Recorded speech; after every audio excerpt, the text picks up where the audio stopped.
In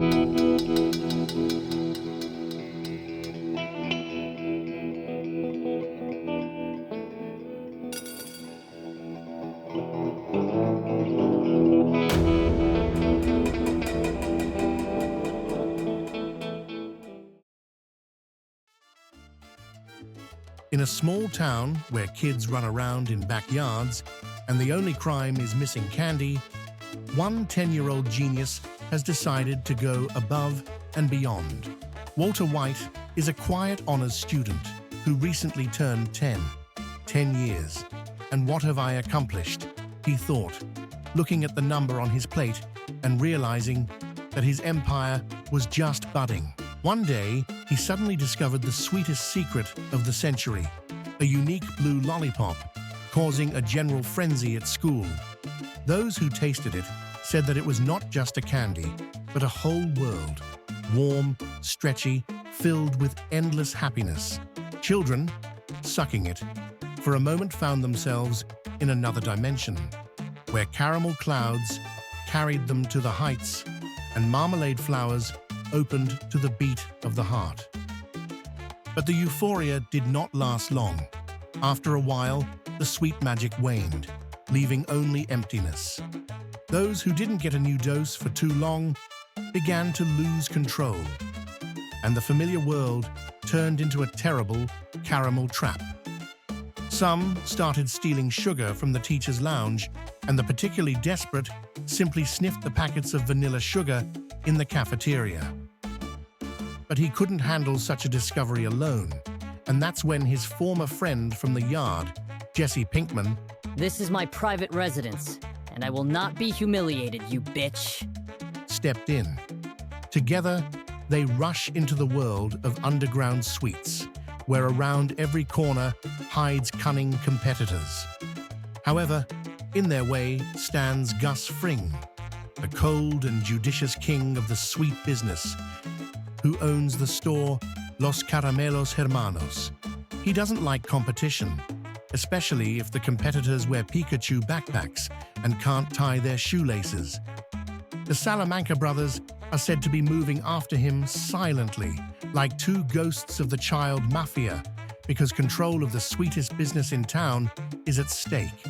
Now Walter and Jesse had settled into an old van in the back of the school. It was said to have been a tour bus until Walter convinced the custodian to give it a new life. Inside, the smell of caramel mingled with the hot air, and they were sure they'd make a perfect batch today. Walter looked like a kid to his customers, but he knew he wasn't washing cars for pocket money. It was just a front for something much bigger. As Walter builds his Zucker empire, his classmate Skylar squints suspiciously at the packages of candy that fill the entire pantry.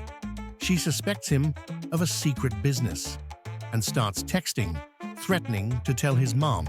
But Walt was ready.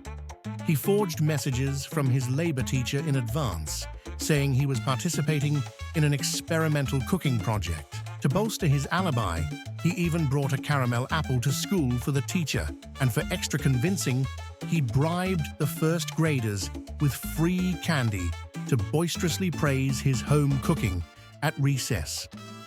Saul, the local lawyer, knew how it worked, even if his clients were still in elementary school. And Hector Salamanca, though he didn't say a word, made it clear with his long stare. If he looked at you too long, it was time to run or give up his lunch. There were some unexplainable things that happened in this town, like how a pizza ended up on the roof of his house. But Walter didn't sweat the small stuff. He was more concerned with getting in touch with Tuco. If he approved the lollipops, business would take off. But if not, it was better not to think about it. Well, their silent acquaintance had once wondered, why work at all when you could just lie on the money and wait for the caramel empire to turn a profit? The night air was saturated with fear and caramel. If they were caught, it wouldn't just be punishment, it would be the end of the business. Clad in masks, Walter and Jesse sneaked through the dark streets, knowing that without sugar, their sweet empire would crumble. Behind the school, away from the teacher's eyes, the real deals were happening. Walter knew the sweet business required an iron grip. And when one transaction went perfectly, he thought, if they could do it once, they could do it again. And again. And again. And again. Walter's grandmother thought he'd gotten into gardening, but in fact, underneath the blue flowers grew something else entirely: his condition. While his grandmother tended to the plants, Walter tended to his future financial independence. He closed the trunk carefully, knowing that no one would be looking for millions in the old music classroom. No one in this town knew that a fortune capable of buying the entire school cafeteria was stored at the very top of an old oak tree. A cold wind walked through the alley, but Walter stood motionless, clutching the package. The deal had to happen here and now. And little Hank, always playing cop, already smelled something wrong. I'm useless even to myself. Hank races to intercept Walter and Jesse. He adjusts his badge, plays the siren with his mouth, feels like a hero. But the car dies in 5 minutes. 3 blue lollipops lay on the dirty asphalt, a sign that the deal hadn't gone as planned. This merchandise was worth too much to just end up on the ground. It was a trap.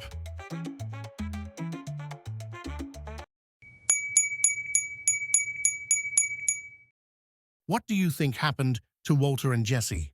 Write in the comments what happens next, and like it if you want part 2.